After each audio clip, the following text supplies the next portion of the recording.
vous mes chers pour cette rencontre où j'ai la sensation que j'ai vraiment appris quelque chose d'important et le temps de le mettre en forme à l'intérieur de moi, eh bien je vous le transmets. Alors le thème c'est évidemment dans ce mois de juin où nous sommes beaucoup aspecté par l'énergie des Gémeaux, de l'air, de la communication, c'est l'entrée de Jupiter en Gémeaux. J'ai envie de vous parler de ce que j'ai reçu, de ces dimensions de clés relationnelles. Ça me paraît très important. 13 clés d'une relation, une relation quelle qu'elle soit, amicale, amoureuse, animale, harmonieuse. Alors ce qui est intéressant, c'est de regarder avant tout ces 3 points. Quand on est renvoyé à un type de relation, ce qu'on a à réparer dans cette relation. Qu'est-ce que j'ai à réparer dans une relation? Eh bien, tout ce qui va me montrer là où ça pêche va me montrer aussi où ça pêche à l'intérieur de moi. Ça, c'est le premier précepte avant de vous donner ces 13 clés.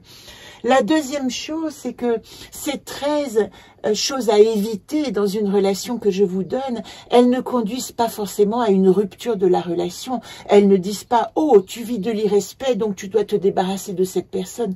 Non, elles donnent une clé pour réparer en nous, par exemple, cette notion de valeur de respect et pour essayer de remettre dans cette dimension de relationnel le respect à sa place. Si ça ne marche pas, on peut alors envisager en effet de mettre fin à la relation. Il n'y a jamais, en mon sens et dans ma manière d'avancer dans ma vie, de notion de couper. Il y a une notion de peut-être se détacher, peut-être remettre à la bonne place, remercier pour l'apprentissage, c'est quand même, ça compte beaucoup parce que, encore une fois, ce qu'un autre vient nous montrer qui nous paraît toxique, montre le comportement toxique que nous avons avant tout envers nous-mêmes.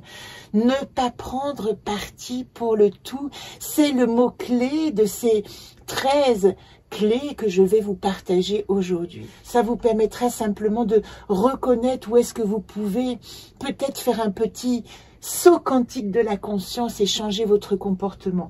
Et j'ai décidé, puisque j'adore mon petit jeu, le Mandala Naka, de tirer à chaque fois une petite carte qui va nous donner un mot-clé de résolution. La première clé de toxicité à reconnaître, c'est la notion d'irrespect.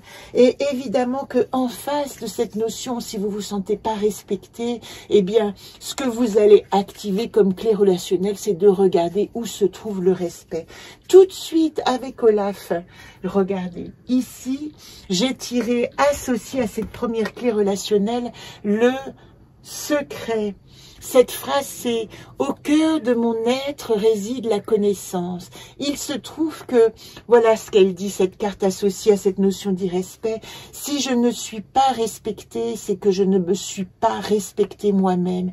Quel est le secret caché tout au fond de moi qui fait que je n'ai pas reconnu l'endroit où je ne me respecte pas. Je suis en train d'évaluer avec vous les possibilités d'enrichir cette connaissance et je vois que ça marche très bien. Si vous avez le jeu et que vous tirez une carte associée, cette carte va vous donner une piste pour réfléchir où se trouve ce questionnement. Ça sert à ça.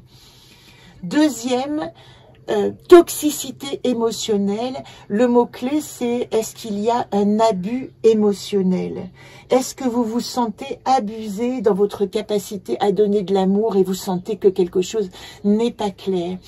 En face, l'harmonie relationnelle, elle va passer par ce qu'on appelle privilégier la paix et l'amour. Qu'est-ce que nous dit notre mandala du jour? Foultitude. Tout un petit peuple vit en moi qui m'anime. Alors cette carte associée à l'abus émotionnel, elle dit que nous sommes constitués de plein de petites personnes à l'intérieur de nous et certaines sont nos victimes intérieures, sont des petits-enfants égarés. Certaines vont être en proie de l'abus émotionnel parce qu'elles n'ont pas appris ou parce qu'elles se sont pas reliées à d'autres parts de nous qui peuvent les protéger. Et la clé de cette deuxième invitation à reconnaître l'abus émotionnel, c'est d'activer en soi les parts de nous qui sont fortes et qui peuvent guérir et qui peuvent nous protéger de l'abus émotionnel. Activer cette solidarité intérieure nous permet peut-être de sortir de l'abus émotionnel. Deuxième clé. Troisième clé d'avertissement de toxicité, c'est la transgression des limites. Est-ce que la personne avec qui vous êtes en lien, vous avez eu l'impression qu'elle a transgressé des limites? Peut-être qu'elle a dit des choses qui ne vous conviennent pas. Peut-être qu'elle a, je ne sais pas, qu'elle a une vision politique qui vous heurte par rapport à votre histoire, etc. Et que vous laissez glisser sous prétexte que l'amitié, bon, on a le droit de penser ce qu'on veut, etc. Regardez où vos propres limites de tolérance sont transgressées. Et le rétablissement d'une bonne relation, c'est d'établir des limites claires. Et je vais tout de suite associer une carte du Mandala Naka. Qu'est-ce qu'elle dit? Créativité. Ce qui pousse en dedans fleurit au dehors. Qu'est-ce qu'elle dit, cette carte? Elle dit que si vous laissez pousser des mauvais germes de pensée, des germes d'agressivité, etc., ils vont foisonner. On sait bien qu'une mauvaise herbe, ça pousse encore plus vite qu'une herbe qui prend son temps délicatement à pousser. Eh bien ici, l'invitation associée de cette carte de créativité, quand vous établissez des limites claires, ne vous laissez pas dépasser par la folie, la parano de l'autre, etc. Établissez des limites claires à ce que vous pouvez supporter. Le quatrième, qu'on va dire, indice de toxicité dans une relation, et regardez, observez autour de vous et en vous-même si vous le vivez, c'est le chantage émotionnel. Est-ce que vous avez la sensation que quand vous rentrez en relation avec quelqu'un, ça nous arrive avec nos parents, « Oh, mais moi, tu m'as promis que... Oh, mais moi, si tu es une gentille fille, tu devrais faire ci, cela, tu devrais t'occuper de moi, etc. etc. » Est-ce que vous êtes en proie à un chantage émotionnel? En face de cette difficulté relationnelle que vous vivez, le mot-clé, c'est estime de soi. Estime de soi, couplée ici avec nouvelle dimension. Je suis la rivière sur laquelle je navigue au-delà du temps et de l'espace. Eh bien, si vous êtes en proie au chantage émotionnel, sortez de l'image que la personne ou que vous-même vous renvoyez de victime et d'obligation et de culpabilité et regardez ce nouveau champ de conscience que vous pouvez être pleinement, sortez de la culpabilité, c'est vraiment le mot-clé. Quand on vit un chantage émotionnel, c'est qu'on se sent coupable de n'avoir pas donné assez quelque part. Sortez de toute culpabilité et restaurez l'estime de soi. Parce que restaurer l'estime de soi, c'est estimer l'autre en face de vous comme capable d'entendre aussi ce que vous avez à lui dire, établir des limites claires, s'entourer de réconfort, privilégier paix et amour. Voilà. Le 5, est-ce que dans la relation, vous ressentez, et c'est la toxicité à reconnaître, un manque de soutien? Est-ce que vous vivez ça, un manque de soutien? Si vous vivez un manque de soutien, l'harmonie relationnelle, elle exige une oreille attentive. Et nous avons ici cette magnifique carte du Mandala Naka qui est échapper à la matrice, fermer ses yeux au dehors, ouvrir son regard en dedans. Eh bien, si vous vivez un manque de soutien extérieur, vous devez aller rencontrer à l'intérieur où est-ce que vous ne vous soutenez pas et rétablir ce soutien intérieur. Si vous avez l'impression qu'on vous abandonne, c'est que vous vous êtes déjà à un moment abandonné vous-même. Allez rencontrer cette part de vous que vous pouvez soutenir et vous allez voir que comme par magie, le soutien extérieur va tout à coup se mettre en forme. 6. Est-ce que vous avez remarqué, signe de toxicité majeure dans votre environnement, une négativité constante? Quelqu'un qui n'arrête pas de critiquer, de pas être content. Vous voyez ce que ça veut dire, la négativité. Rien ne va jamais. Il fait beau, il fait trop chaud, il pleut, eh ben on peut pas sortir, etc. Eh bien ça... La seule injonction que je peux vous donner pour rétablir une relation positive, c'est de côtoyer des personnes positives. Alors vous pouvez faire un avertissement en disant « Waouh, stop, mettre des limites claires, ça faisait partie des premières injonctions pour une relation harmonieuse. Mais si cette personne est dans ce fonctionnement-là, vous avez le droit de ne pas rentrer en relation. » Et qu'est-ce que nous dit le Mandala Naka? Le chaos. Je circumambule autour d'un point qui est partout et nulle part. Une personne qui vient vous bombardée de toxicité négative, elle va vous entraîner dans son chaos. Et ce mot, il tombe extrêmement bien dans ce sens de chaos parce que vous ne pourrez pas retrouver une rectitude si vous restez entouré de personnes négatives et accepter ces, on va dire, propos chaotiques. Remettre de l'ordre, c'est remettre de la paix avant tout dans son expression. Au 7, vous pouvez remarquer une relation toxique au fait que vous avez une constante sensation d'épuisement. Si vous vous sentez épuisé en permanence, vous vivez une relation toxique. Et là, le mot-clé pour retrouver une relation harmonieuse, c'est de ne pas se laisser vampiriser. Vous connaissez ça, les vampires émotionnels, des personnes qui viennent vous voir pour vous déverser.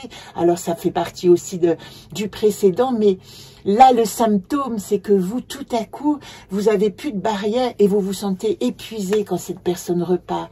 Vous avez été éponge de son état. Eh bien ici, regardez, cette carte du Mandala Naka qui est proposée, elle s'appelle Ailleurs. Ailleurs est un ici doué de rêves et de visions à venir.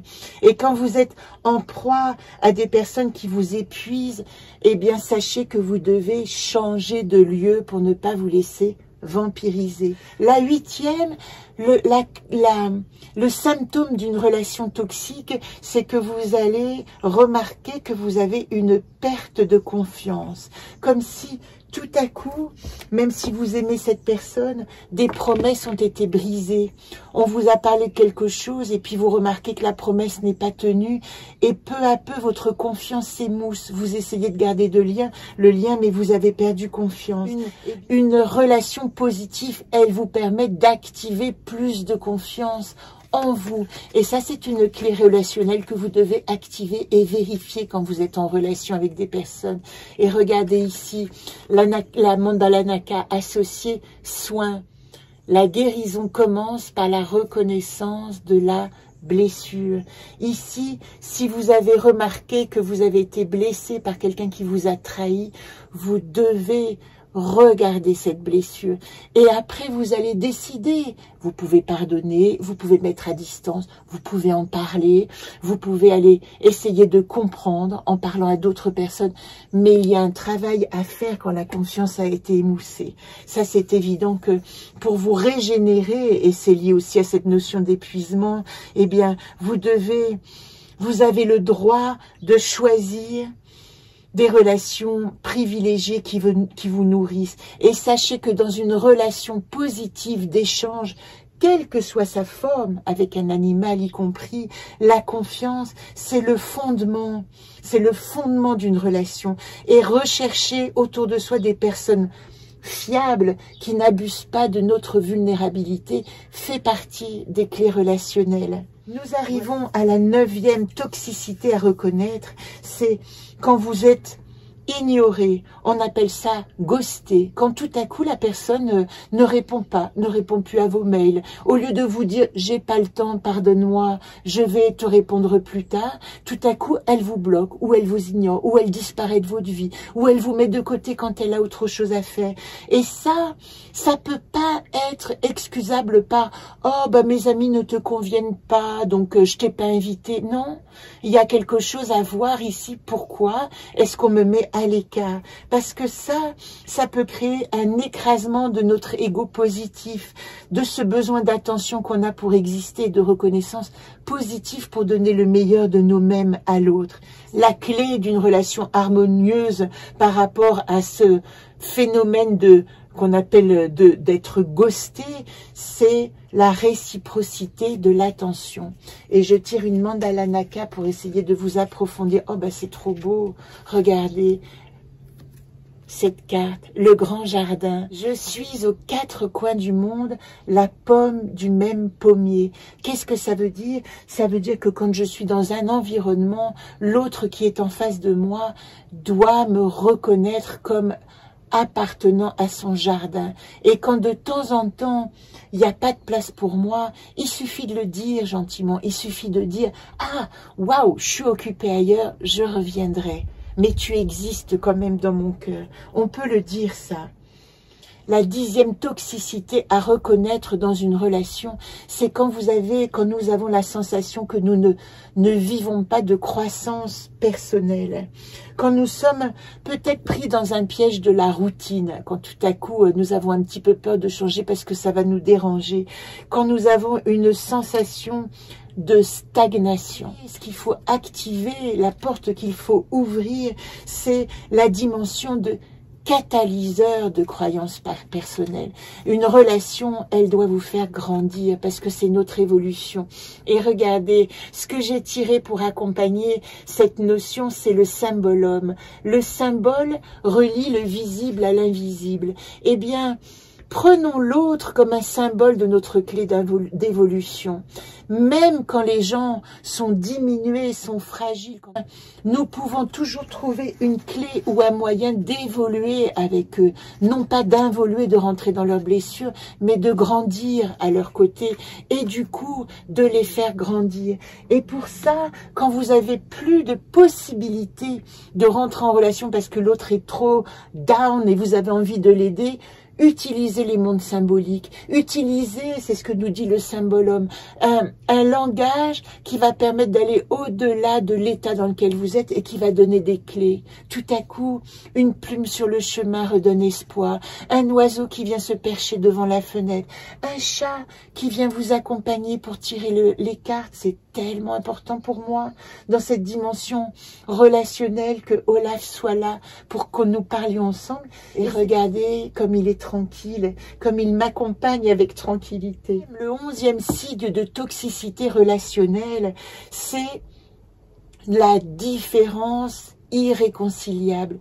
C'est assez douloureux de comprendre qu'à un moment donné, tout à coup, vous réalisez que non, vous ne pourrez pas. Une personne, en ce qui me concerne, qui ment sur sa vie en permanence, qui fait semblant, qui rentre de la séduction pour cacher ses peurs, qui ne reconnaît pas sa capacité à là où elle en est, même si elle veut pas travailler sur elle-même, ça la regarde, mais qui fait semblant, ça c'est compliqué. Alors ça va me montrer en moi aussi où est-ce que je fais encore semblant et où est-ce que ça me dérange. Mais le moment où je pardonne à une personne d'être comme ça, je me retire aussi de la relation parce que j'ai plus envie ni de la convaincre, ni de me convaincre. Elle fait ce qu'elle veut, elle a envie de vivre dans un univers comme ça, elle va trouver ses clés, mais moi je n'ai pas de clés pour elle. Et cette différence irréconciliable, elle vous renvoie à la notion dans une relation harmonieuse de reconnaître les valeurs et croyances de chacun. Il ne s'agit pas de rentrer dans le jugement, il s'agit de dire « Ah, j'ai plus de propos, j'ai plus d'échanges possibles. » Et puis je tire cette carte, oh c'est beau, fracture. Au cœur de la brèche émerge le noyau de mon âme.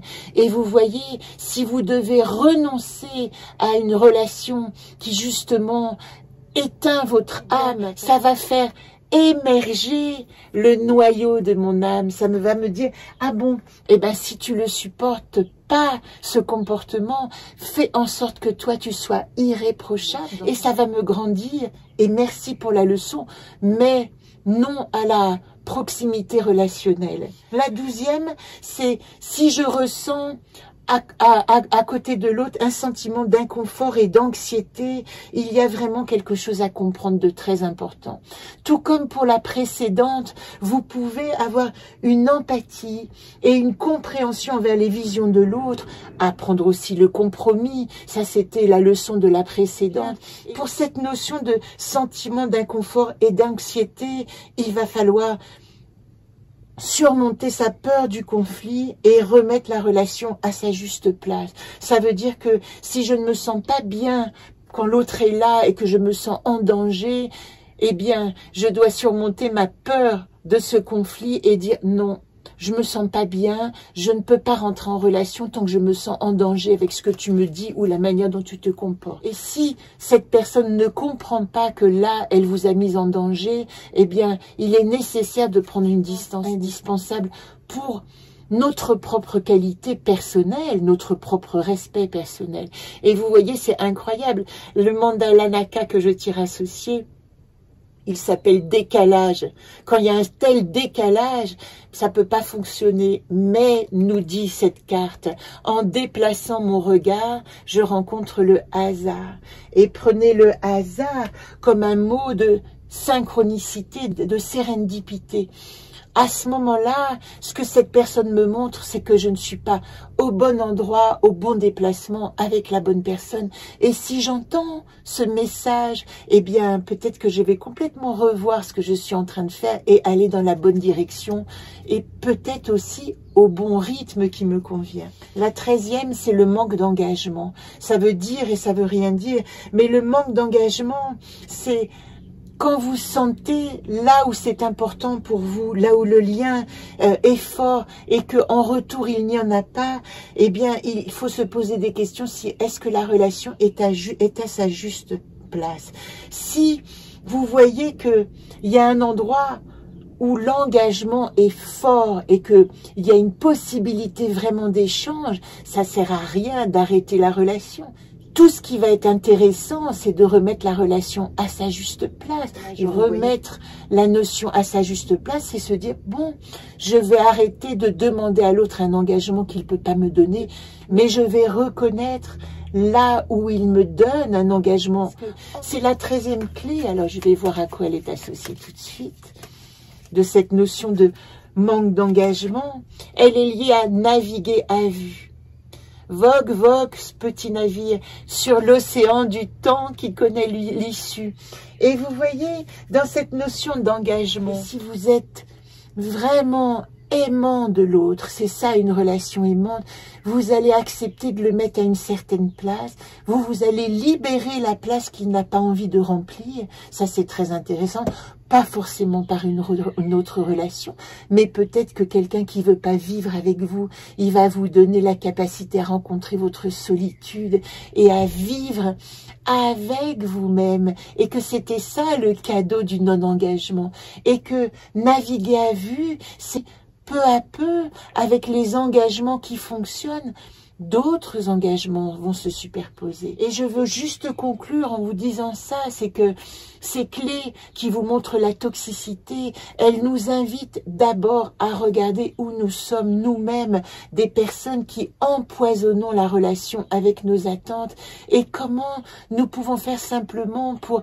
activer cette clé relationnelle, c'est l'amour, le respect, la bienveillance, le respect de la différence et le bonheur que nous avons à côtoyer un autre qui est toujours une altérité, un étranger. J'espère que vous aurez des commentaires à me renvoyer et que ce tirage tout à fait improvisé et que j'avais envie de partager avec vous pour ces enseignements qui me paraissent majeurs, vous permettra d'avancer avec bonheur dans vos relations et vous permettra de mettre à distance celles qui vous empoisonnent l'existence pour retrouver, oui, une alimentation saine de votre existence et de votre mode relationnel. À bientôt.